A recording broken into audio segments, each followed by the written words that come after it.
Solution जो पढ़ा रहे थे गाइस, सॉलिड और सॉल्वेंट मिलकर सॉल्यूशन बनाते हैं। और सॉल्यूशन की अगर बात करें तो दो या दो से अधिक समांगी पदार्थों के मिश्रण को ही सॉल्यूशन कहते हैं। मैं एक बार प्रैक्टिस करा चुका हूँ, फिर दोबारा प्रैक्टिस करा देता हूँ। और समांगी पदार्थों को तय करेगी फेस, और फेस की तरह से सॉल्यूशन तीन प्रकार के हो जाएंगे: होमोजेनियस, हेटेरोजेनियस और कोलाइडल। होमोजेनियस सॉल्यूशन की अगर बात की जाए तो सिंगल फेज, हेटेरोजेनियस की बात की जाए तो मोर देन वन फेज, वहीं अगर कोलाइडल सॉल्यूशन की बात की जाए तो more than one phase. Homogeneous solution के मॉलिक्यूल छोटे छोटे, हेटेरोजेनियस के मॉलिक्यूल थोड़े से उससे बड़े, कोलाइडल सॉल्यूशन के मॉलिक्यूल उससे बड़े। एग्जाम्पल की अगर बात करें sugar water, sharp water. Homogeneous में हेटेरोजेनियस सॉल्यूशन की बात करें तो कॉफी, टी, ग्लूकम। कोलाइडल सॉल्यूशन की अगर बात करें तो ब्लड और ग्राम वाटर। अगर बेस्ट इंपॉर्टेंट चीज कल सैचुरेटेड सॉल्यूशन के बारे में पढ़ाया था। आज सैचुरेटेड सॉल्यूशन के बारे में ये इतनी नहीं आती है पेपर में, जो पेपर में आने वाली चीज़ है वो देख लीजिए, तो इंपॉर्टेंट चीज़ है। तो सबसे बात करते हैं यहाँ से। पहली चीज रहेगी आपके लिए नॉर्मलिटी, बहुत इंपॉर्टेंट चीज है। नॉर्मलिटी से क्वेश्चन आता है। नॉर्मलिटी, नॉर्मलिटी हिंदी में बोलते हैं नॉर्मलता।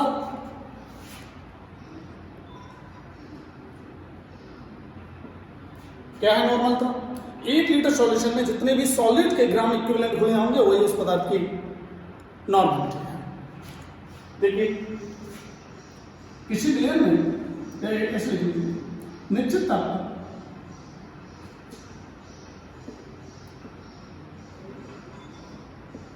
एक लीटर बिलियन में उपस्थित बिलियन के ग्राम तुल्यांकों की संख्या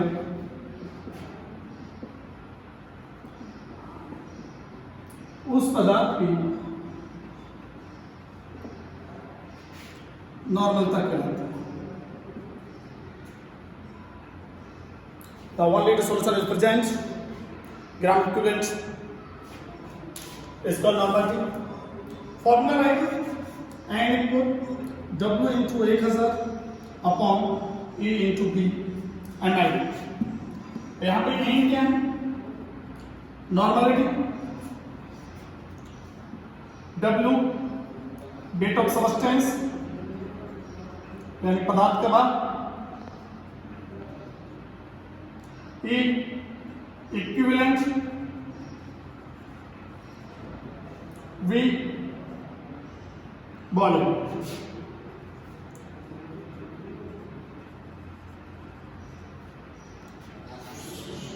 सबसे इंपॉर्टेंट चीज ये लिखना है, E इक्विवेलेंट पढ़ा होगा।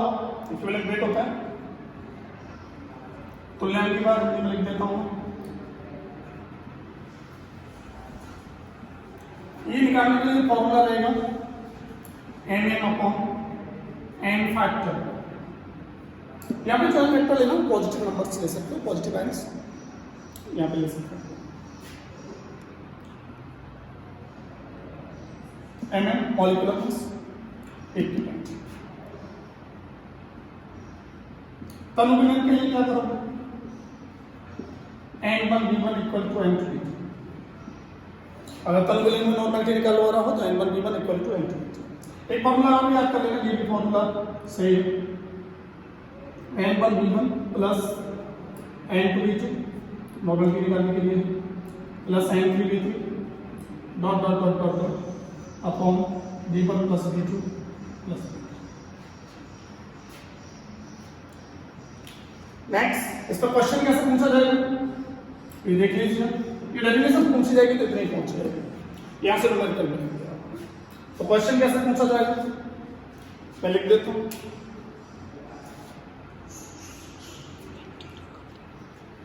क्वेश्चन कैसे पूछा जाएगा? 400 ग्राम NaOH को 500 ml जल में घोला गया। प्राप्त विलयन की नॉर्मलता ज्ञात कीजिए। 400 ग्राम NaOH dissolved in 500 ml water. Then we will get normality. श्रम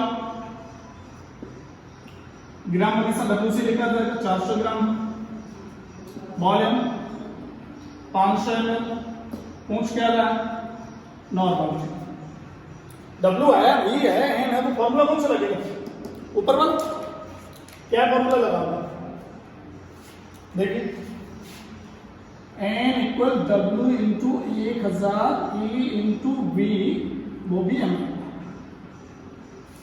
डब्ल्यू कितना 400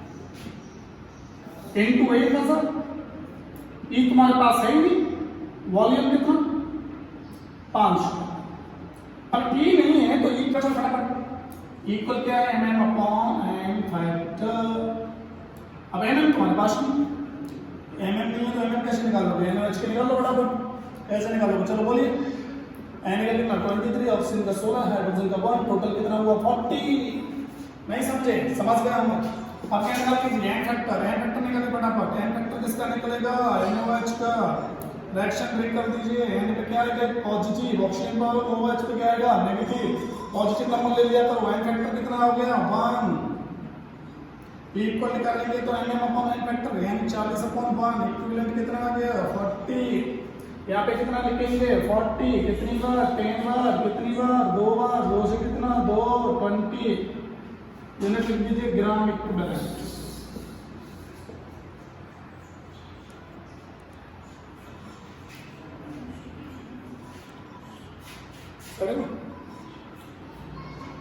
चलो दूसरा क्वेश्चन कीजिए प्रैक्टिस के लिए फटाफट, स्पीड पकड़ लो भैया,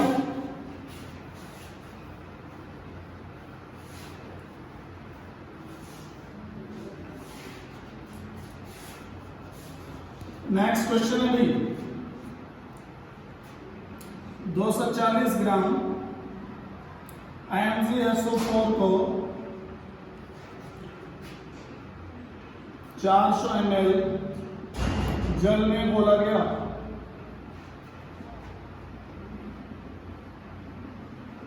प्राप्त विलयन की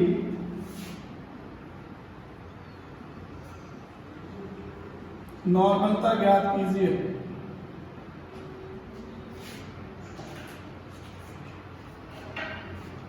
सॉल्व करेंगे,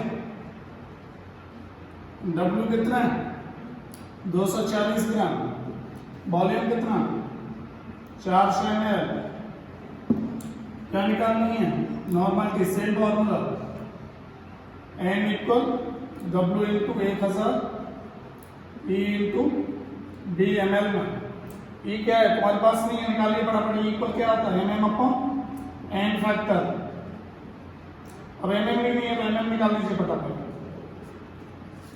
mm किसका निकलेगा MgSO4 का कितना निकला, Mg का कितना होता है 24, सल्फर का 32, ऑक्सीजन का 16 मल्टीप्लाई 4 कितना है 24 प्लस 32 प्लस 64 कितना हो गया 4 और 2 6 4 10 के 1 7 10 और 1 12 120, अब क्या निकालेंगे n फैक्टर किसका निकालोगे MgSO4, ब्रेक करो चलिए फटाफट, Mg यहाँ लिखो, SO4 क्या एक तरह का रेडिकल है, कितना नेगेटिव 2 नेगेटिव, Mg का एटॉमिक नंबर कितना 12, हाँ इलेक्ट्रॉन कॉन्फ़िगरेशन कितना होगा 2 आउटर मोस्ट सेल इलेक्ट्रॉन कितना 2, तो कितना पॉजिटिव 2 पॉजिटिव, तो पॉजिटिव नंबर कितना आ गया 2, n फैक्टर कितना बन गया 2 बन गया ना, नहीं समझे बन गया होंगे ना, तो इक्वल mm कितना निकला है 120, n फैक्टर कितना निकला है 2, टोटल कितना आ गया 60, फॉर्मूला में लिखिए n इक्वल W कितना 240 into 1000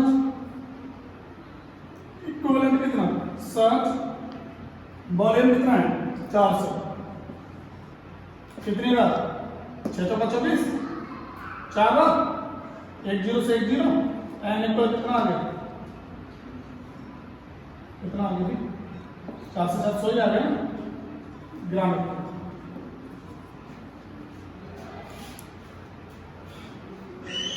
एक और कर लीजिए फटाफट,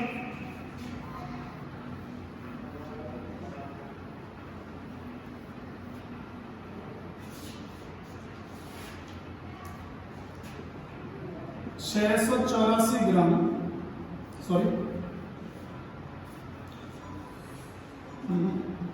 171 ग्राम Al2SO4 का उल्ट्रास को 500 ml जल में घोला गया। प्राप्त विलयन की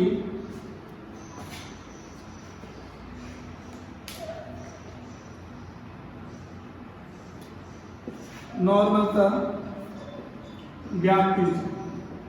ब्रेक करना सीख लेना, इंपॉर्टेंट है। सॉल्व करेंगे। W कितना है 171 ग्राम, वॉल्यूम कितना 500 ml। क्या निकालना है नॉर्मल की फॉर्मूला क्या लगेगा N equal W into 1000 E into BML। निकालना क्या है E है, ध्यान रखो इक्वल क्या होता है mm अपॉन n फैक्टर। अब mm निकालना है, किसका निकालोगे mm Al2SO4 का उल्ट्रास। Al का कितना 27 मल्टीप्लाई 2, सल्फर का कितना 32, ऑक्सीजन का 16 मल्टीप्लाई 4, पूरे को मल्टीप्लाई कितने 3, 27 दूनी 54, कितना निकला 32, 16 चौका 64, 64 कितना मल्टीप्लाई 3 का इतना कितना हुआ 54, 64 32 96 मल्टीप्लाई 3, ओके 36 18 कैरी 1 ओके 27 और 1 28 प्लस 54 कितना आ गया 8 4 12 carry 1 9 9 5 14 carry 1 2 1 3 342। Okay guys, calculation थोड़ी सी फास्ट कर लो। एमएम निकला है, क्या निकालेंगे फैक्टर, ये समझ लो बेटा, ये बहुत इंपॉर्टेंट है फैक्टर निकालना से। अब किसका निकालना है ये तो सपोर्ट के उल्टा है, ठीक है ना। अब नंबरिंग कहाँ आएगी, यहाँ पे आएगी, तो यहाँ पे 2Al हो जाएगा, ठीक है ना बेटा। और यहाँ पे कितना हो जाएगा 3SO4 हो जाएगा। SO4 क्या है रेडिकल है तो नेगेटिव आएगा। Al कितना है एटॉमिक नंबर 13, इलेक्ट्रॉन कॉन्फ़िगरेशन करेंगे 2 8 3, आउटर मोड सेल 3 इलेक्ट्रॉन्स, तो पॉजिटिव कितने बनेंगे 3 बनेंगे ना, है ना। अब कितना आ गया फैक्टर 6 हो जाएगा, मल्टीप्लाई हो जाता है फैक्टर कितना आ गया 6 आ गया, ठीक है। अब क्या निकलेगा ये इक्वल एम अपन एन फैक्टर है, एन कितना है 342 डिवाइड बाय 6। यहां से क्या निकालोगे ये निकालोगे, निकालो कितना है 5 बार 6 5 30 कितना बचा 4 6 7 42 कितना निकला है 57। फॉर्मूला लगाएंगे एन इक्वल इसमें रख दीजिए एन डब्ल्यू की वैल्यू कितनी है 171 इनटू 1000, ई की वैल्यू कितनी 57 है ना। वॉल्यूम कितना है 500, लगभग कितनी बार 3000। कैलकुलेट कर लेना, आंसर आ जाएगा यहाँ पर, जो आंसर आएगा वो यहाँ पर, ठीक है ना। कितने क्वेश्चन हो बात करेंगे, नॉर्मलिटी होगी ना, मोलरिटी मोलरिटी मोल फ्रैक्शंस, ठीक है ना। चलिए मोल फ्रैक्शन का मोल फ्रैक्शन मोल प्रवास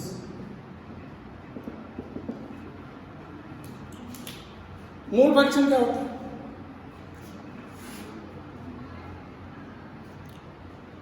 किसी भी विलयन में एक घटक की मोलों की संख्या और उसमें उपस्थित कुल घटकों के मोलों की संख्या के अनुपात को मोल प्रवास कहते हैं, ठीक है ना।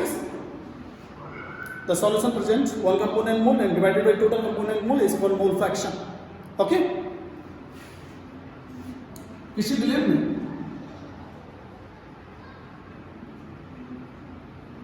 उपस्थित एक घटक के मोलों की संख्या और उसमें उपस्थित कुल घटकों के मोलों की संख्या के अनुपात को मोल प्रवास कहते हैं।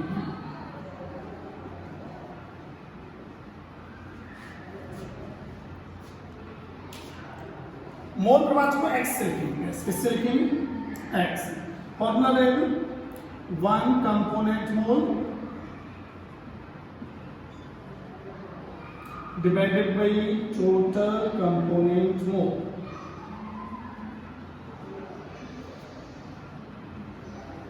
यानी कि एक घटक के मोलों की संख्या लिख सकते हैं डिवाइडेड बाई कुल घटकों के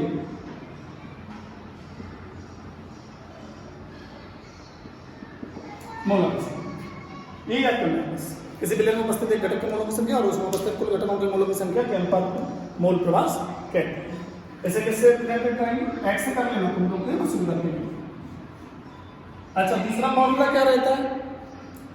एक्स प्लस एक्स इक्वल 1। ये फॉर्मूला बहुत याद रखना है। एक्स प्लस एक्स इक्वल 1 बहुत हो सकता है। X dot dot dot equal 1 NCERT में है, ये बहुत इंपॉर्टेंट है। अच्छा, इसका डेरिवेशन देख लीजिए, पेपर में कभी बार आ जाता है इसका डेरिवेशन, है ना। तो देखिए सॉल्यूशन में कितनी चीज होती है? दो, एक solute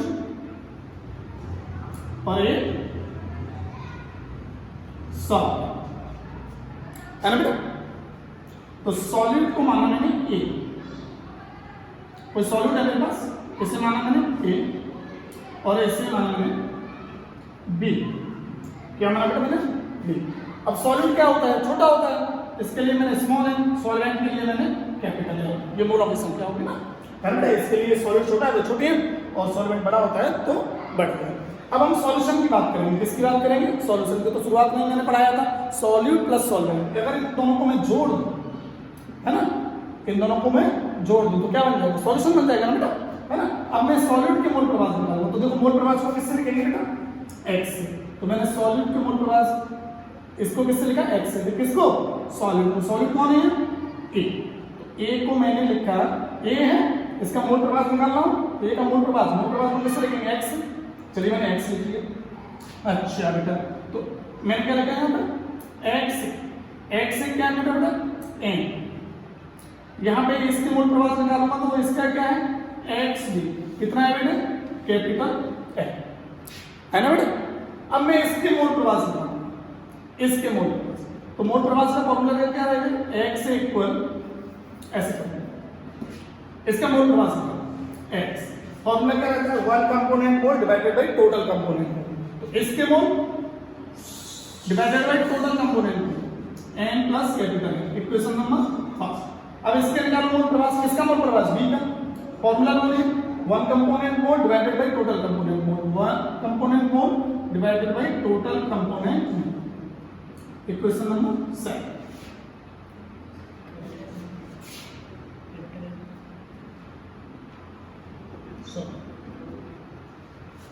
Now, equation first from equation second क्या करना है बेटा?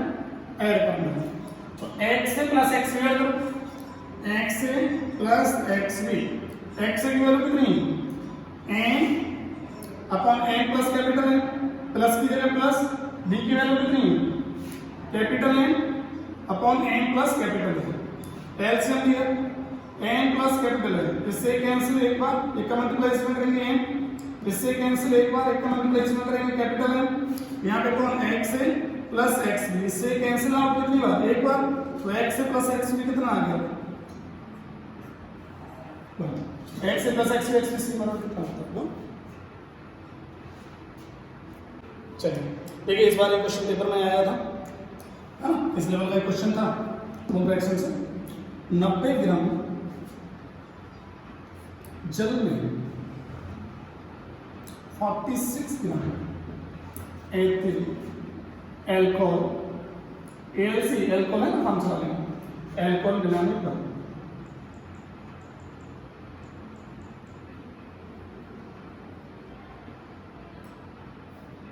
एल्कोहल मिलाया जाता है, मिलाया जाता है।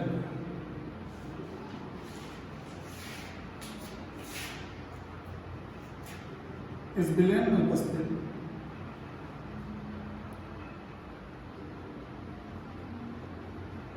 प्रत्येक घटक का मोल प्रवाह ज्ञात।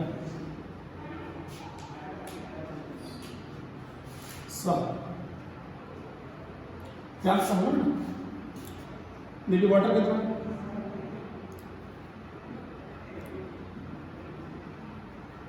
नब्बे, ठीक है ना। एथिल एल्कोहल फॉर्मूला क्या होगा? C2H5OH, कितना है बेटा? 46 ग्राम, ठीक है ना बेटा। अब देखो अब ग्राम है तुम्हारे पास, अब निकालना क्या है तुम्हें, दोनों के मोल के पास, यानी XH2 निकालना है और दूसरा निकालना है XC2H5OH, ठीक है ना, ये आपको निकालना है, ठीक है ना, समझ में आ गया होगा, है ना। अब इसके क्या करोगे, अब मोल फ्रैक्शन निकालोगे तो फॉर्मूला क्या रहता है, 1 component mole divided by total component mole, ठीक है ना। अब यहाँ से ग्राम है, इसको मोल बना लीजिए, तो n इक्वल फॉर्मूला क्या हो जाएगा,